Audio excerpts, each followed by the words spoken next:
Tervetuloa Helsingin Kanoottiklubin kajakin melontakurssille. Kurssi koostuu teoriaosuudesta, eli tästä, jota parhaillaan katsotte, sekä 2 tai 3 arki-illan melonnasta tai 2 päivän melonnasta viikonloppukurssin tapauksessa. Käymme tällä kurssilla lävitse melontatekniikan ja kajakin hallinnan perusteet, melontaan liittyviä varusteita ja turvallisuustekijöitä, tutustumme kajakkeihin sekä esittelemme seuramme. Nettisivuillamme olevasta kurssilaisen kansiosta löydät kartan, jossa on alustava reittisuunnitelma eri päiville. Reittien lopullinen valinta riippuu keliolosuhteista ja reittiä voidaan muuttaa vielä vesillä oltaessa. Annamme kurssin aikana tarvittaessa lisätietoja seuraavaan kurssipäivään liittyen. Helsingin Kanoottiklubi on Suomen ensimmäinen melontaseura ja jäseniä on nykyään noin 700. Seuran tukikohtana toimii Helsingissä Rajasaaren penkerellä oleva Helsingin melontakeskus. Samassa paikassa toimii myös sisarseuramme Talviuimarit, lohikäärmen melontaa organisoiva HKK Dragon sekä itse melontakeskus. Seura tarjoaa jäsenelle mahdollisuuden lähteä melomaan jollain 10 erilaisista kajakeista, osallistua ohjatulle retkelle tai melontavaellukselle sekä kehittää melontataitoa erilaisten kurssien avulla. Tiloissamme voi saunoa sekä käydä uimassa meressä, harrastaa kuntoilua tai käydä kuntosalilla. Melomisen lisäksi seuran jäsenet voivat myös toimia erilaisissa toimitsija- ja ohjaajatehtävissä erilaisten tilaisuuksien ja kurssien yhteydessä. Lisäksi järjestämme vuosittain muutamat talkoot, joihin kaikki jäsenet ovat tervetulleita osallistumaan, mutta osallistumisvelvoitetta meillä ei ole. Suurin osa harrastemelojista harjoittaa kunto- tai retkimelontaa kajakeilla tai kanooteilla. Tällöin melonta antaa hyvät mahdollisuudet tutustua ympäristöön aivan uudesta näkökulmasta. Joihinkin luonto- ja retkikohteisiin ei edes pääse tutustumaan muuten kuin meloen. Meri, järvet, joet sekä jokien kosket tarjoavat monipuoliset melontaolosuhteet. Kunto- ja retkimelonnan lisäksi melontaharrastus voi koostua koskimelonnasta, kanoottipurjehduksesta tai poolusta tai kilpamelonnasta. Melonta kehittää erityisesti ylävartalon kestävyyttä, lihasvoimaa ja liikkuvuutta. Paras hyöty saadaan hyvällä melontatekniikalla. Melonnassa pääosa työstä pyritään tekemään ylävartalolla eikä käsillä. Jalkojakin hyödynnetään, mutta niitä ei kuormiteta läheskään samalla tasolla kuin muita lihasryhmiä. Melonta on harrastuksena varsin edullinen ja sen avulla voi saada monia uusia ystäviä. Melontakausi alkaa yleensä toukokuun alussa ja päättyy useimmilla lokakuussa, mutta jotkut melomat vuoden ympäri kelien niin salliessa. Melonnassa tulee aina huolehtia turvallisuudesta eikä kurssi tee siitä poikkeusta. Vesille mentäessä kaikilla tulee olla kelluntaliivi päällä sekä noudattaa ohjaajien ohjeita. Mikäli joku sattuisi kaatumaan kajakillaan, niin hoidamme sen normaalina kajakkipelastuksena, eli avustamme kaatuneen takaisin kajakkiin.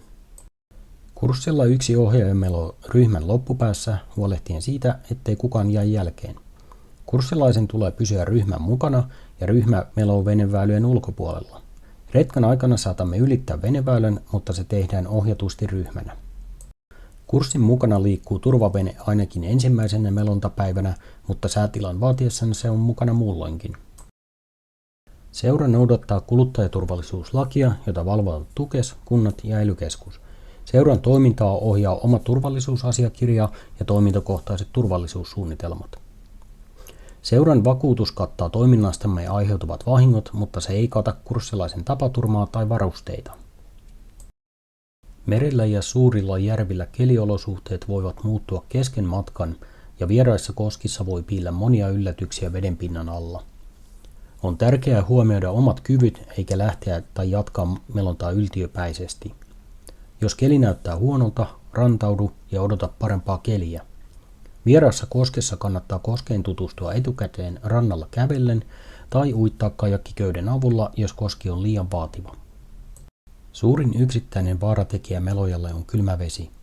Tajuttomuus voi iskeä vähissä vaatteissa veteen joutuneeseen reilussa 15 minuutissa veden ollessa alle 5 asteista. On tärkeää huolehtia omasta näkyvyydestä käyttämällä kirkasvärisiä vaatteita sekä valaistusta hämärän ja pimeän aikaan. Melojan on hyvä pysytellä poissa satama-alueilta sekä vene- ja laivaväyliltä. Isot laivat eivät pysty juurikaan väistämään ja nopeat veneet eivät välttämättä huomaa melojaa. Laivojen perävirtoja tulee välttää, sillä vesi pyörteilee niissä hyvin voimakkaasti. Ennen melomaan lähtöä kerro reittisi sekä aikataulusi. Seurassa edellytämme melontaretken etukäteen kirjaamista niin kutsuttuun vajakirjaan, josta muut jäsenet voivat tarvittaessa tarkistaa, ovatko kaikki tulleet takaisin tai missä he mahtavat olla. Merimerkit kertovat, missä laiva- ja veneväylät sijaitsevat, joten merkit tuntemalla osaamme pysyä poissa noilta väyliltä. Merimerkkejä voi hyödyntää myös oman sijainnin selvittämisessä, jos käytettävissä ei ole esim. GPS-paikanninta. Vesiliikenteelle voi olla rajoituksia ja esimerkiksi seuran lähivesillä eli Lauttasaaren pohjoispuolen vesialueella ei vesiskoottereilla saa ajaa kuin väyliä pitkin.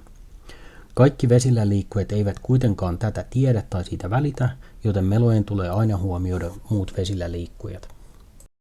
Mikä useimmiten johtaa kajakilla kaatumiseen? Tämä kysymys ei tarkoita sitä, että meloja kaatuisi jatkuvasti. Kajakilla kaatuminen on melko harvinaista, mutta tässä mainitut tilanteet tulee tiedostaa, jotta kaatumista osaa välttää. Aloitteleva meloja kaatuu useimmiten kajakkiin mennessä tai kajakista poistuttaessa, eli ihan laiturin vieressä. Kurssikäytössä olevat kajakit ovat melottaessa vakaita, mutta kaikki kajakit ovat kiikkeriä, kunnes olet päässyt niihin istumaan. Melomasta tultaessa olo voi olla väsynyt tai helpottunut, mutta ajatus ei saa herpaantua ennen kuin meloja ja kajakki ovat poissa vedestä.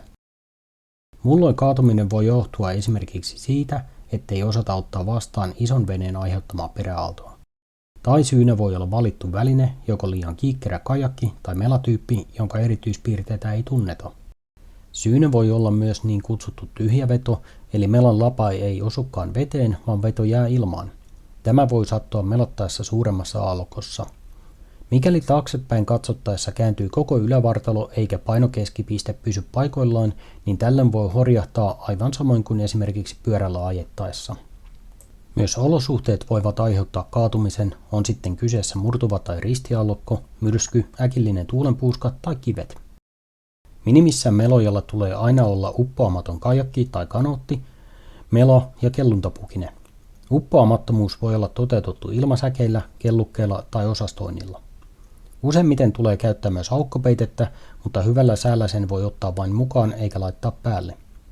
Viileällä ja tuulisella säällä tulee käyttää melontahanskoja estämään kastuvien käsien jäähtymistä. Jonkinlainen tyhjennysväline tulee olla mukana, jos melotaan vaativammissa olosuhteissa. Kaatuneen kajakin tyhjentäminen voi muutoin olla hyvin haastavaa. Pimeän tai hämärän aikaan tulee käyttää valkoista valoa. Tarkoitus ei ole valaista omaa kulkureittiä, vaan tehdä itsemme näkyviksi muille vesillä liikkujille.